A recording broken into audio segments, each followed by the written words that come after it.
శ్రీకృష్ణ అండి. Welcome to our channel. ఇవాల్టి వీడియోలో ఒక సందేశాత్మకమైనటువంటి విషయాన్ని మీకు షేర్ చేస్తున్నాను. మీకు గనక వీడియో నచ్చితే లైక్ చేయండి, ఇంకొంతమందికి షేర్ చేయండి, నా ఛానల్ని తప్పకుండా సబ్స్క్రైబ్ చేసుకోండి. యదా యదా హి ధర్మస్య గ్లానిర్భవతి భారత అభ్యుత్థానమధర్మస్య తదాత్మానం సృజామ్యహం పరిత్రాణాయ సాధూనాం వినాశాయ చ దుష్కృతాం ధర్మ సంస్థాపనార్థాయ సంభవామి యుగే యుగే సంభవామి యుగే యుగే. ఈ శ్లోకం వింటే మీకు అర్థమై ఉంటుందండి నేను ఏ విషయం గురించి మీకు చెప్పబోతున్నాను. భగవద్గీత.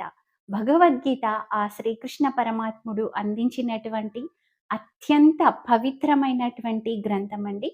భగవద్గీత గురించి ఇప్పుడు మనం చిన్న చిన్న విషయాలు తెలుసుకుందాం. భగవద్గీత అంటే ఏమిటి, భగవద్గీత ఎవరు చదవాలి, ఎందుకు చదవాలి, అసలు భగవద్గీతలో ఏముంది? భారతీయ సనాతన ధర్మపు అత్యంత పవిత్రమైనటువంటి గ్రంథాలలో భగవద్గీతకు అత్యున్నత స్థానం ఉన్నది. గీత అంటే గానం.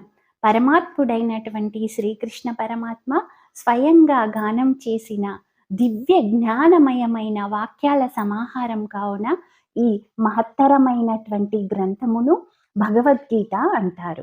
మహాభారత యుద్ధ సమయంలో అర్జునుడికి తాత్కాలికంగా ఏర్పడిన మానసిక దుస్థితిని తొలగించేందుకు, ధర్మాన్ని స్థాపించేందుకు ఆ శ్రీకృష్ణ పరమాత్ముడు ఉపదేశించిన శ్లోకాల సమాహారమే భగవద్గీత.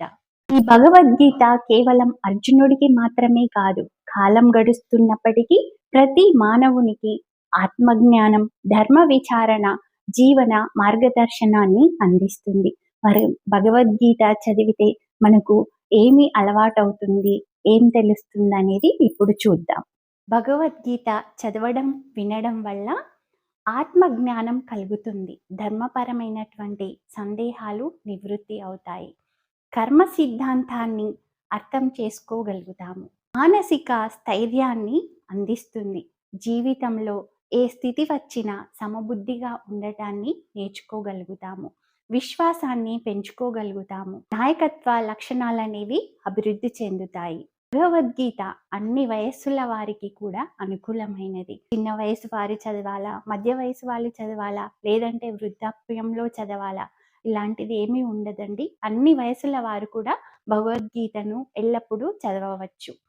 భగవద్గీతను కేవలం సనాతన హిందూ ధార్మిక గ్రంథంగా కాకుండా ఒక విశ్వసనీయమైన జీవశాస్త్రంగా చూడాలి.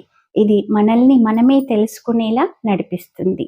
ఇదండి భగవద్గీత గురించినటువంటి చిన్న సమాచారం. అందుకని ఎలాంటి ప్రశ్నలు మనసులో ఉంచుకోకుండా అన్ని వయసుల వారు కూడా భగవద్గీతను ఎల్లవేళలా పఠనం చేయాలి. ఆ శ్రీకృష్ణ పరమాత్ముడు మనకు అందించినటువంటి అద్భుతమైనటువంటి గ్రంథం కావున భగవద్గీతను అందరం పఠనం చేద్దాం, విందాం. జై శ్రీకృష్ణ.